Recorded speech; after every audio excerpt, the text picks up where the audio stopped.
બાપાશ્રીની વાતોનું એકીકરણ. નિષ્કામીપણાની દ્રઢતા. વિભાગ 1.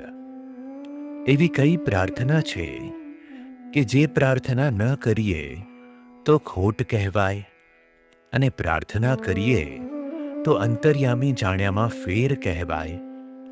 ત્યારે બાપાશ્રી બોલ્યા, જે ભગવાન નહીં જાણતા હોય, તન કી જાણે મન કી જાણે, જાણે चित्त की चोरी, इनकी पास क्या छुपाइए, जिनके हाथ में दूरी. પ્રાર્થના કરે તો સકામ કહેવાય. આપણે પાત્ર થાશું તો એની મેળે સુખ આવશે. અક્ષરધામની મૂર્તિના સુખની ને મોટાની ગતિની આપણને શું ખબર પડે?